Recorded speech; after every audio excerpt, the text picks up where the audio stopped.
Yo, what's up guys? Okay, so you remember the video last week when we compared a really high-end time trial bike with a really high-end road bike?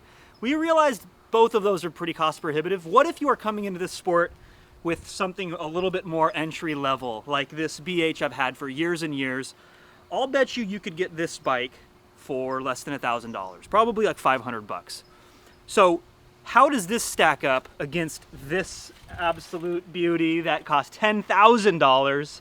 Let's run some tests, find out. Back with my boy Mitch. Let's do it! Okay, but don't just take my word for it. Head over to today's video sponsor, The Pros Closet, to find some amazing deals on used bikes. But look, guys, this isn't like Craigslist or Facebook Marketplace. You actually know what you're getting because they have professional mechanics do a detailed inspection of each bike. Let's just take a look at what they have here, because sometimes there are amazing deals. Nothing on the really low end right now.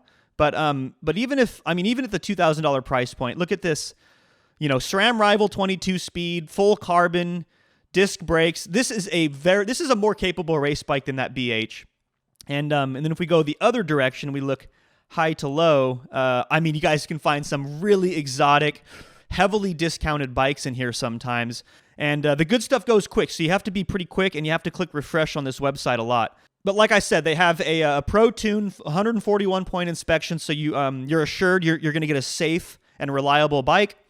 No questions asked, 30-day return policy. And quickly, as an added bonus, if you're spending over $200, you're going to get an additional $40 off using code NORCAL40. I'm going to leave a link and everything you need in the description. Thanks again, TPC. Now back to the video. Okay, so how are we going to test the difference in speed between the cheap bike versus the expensive bike? Well, we're going back out to the testing grounds. We're going back out to a known course of a known distance, and we're going to be doing the same exact power, 300 watts. I'm on the cheap bike, Mitch is on the expensive bike, and then we're going to swap, and we're going to do the same exact test again.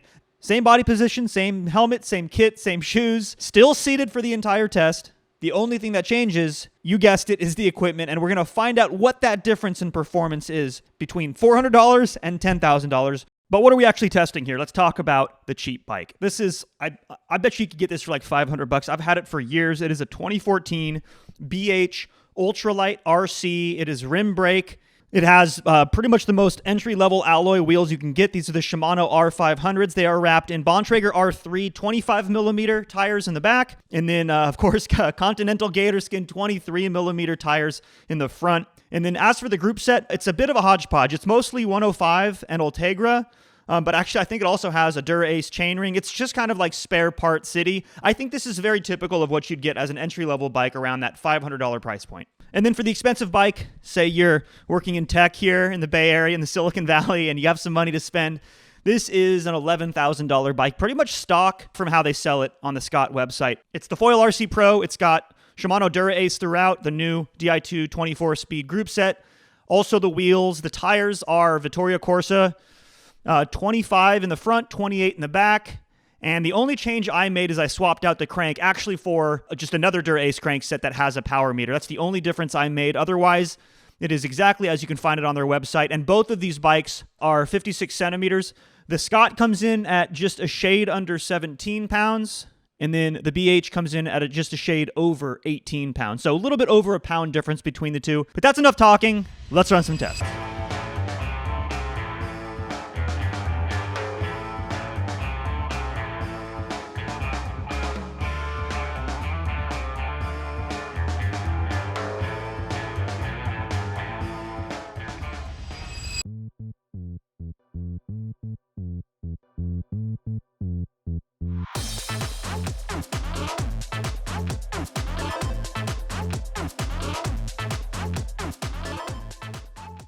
All right, guys, back in front of the computer, we're looking at Strava, and let's look at this first run. This is Mitch on the Scott, and he completed this first run in 10 minutes and 13 seconds at an average power of 302 watts. Nice and consistent. Thank you, Mitch. If we look at my run, same bike, same course, almost the same power, 303 watts, took me 10 minutes and 28 seconds. Now let's pop over and see how the BH did. The $500 bike, how did it compare?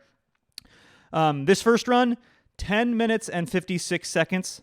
This was my run at the same power.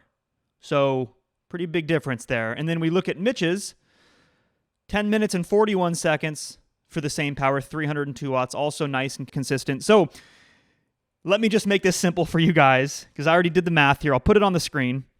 The BH completed the course in 21 minutes and 37 seconds between Mitch and I. The Scott completed it in 20 minutes and 41 seconds between Mitch and I.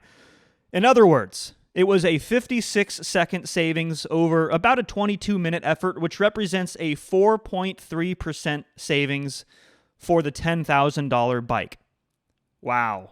Wow. Surprising. Kind of wish the BH did better, to be honest. But yeah, you get a performance increase if you spend more money. Who'd have thought? But let's look at the last week's video. Let's look at how the Scott compared to like the Super Aero time trial machine. That was only a 1.3% difference. So there's some diminishing returns there. The more you spend, the less the benefit is. Now, what does all of this mean? Guys, I've won races on the BH. I've lost races on the Scott. In fact, I just got back from Chicago losing a bunch of races on the Scott. So this is by no means a prerequisite. Where is the sweet spot for you, you're wondering? It might be in between. These represent kind of different ends of the spectrum. What I want to do is I want to run another test with like a mid-tier bike. Or even like, here's what I want to do. I want to run it with like one of these open mold Chinese bikes that seem to be gaining popularity, and the quality control seems to be a lot better. So vote down below. If that's something you guys are interested in, maybe let me know like what specific bikes. Maybe I'll reach out to the brands. Maybe we can make something happen for a part 3 on this video. I'd be really interested to do it. I love making these. So thanks for hanging in there, guys. As always, I'll catch you in the next one.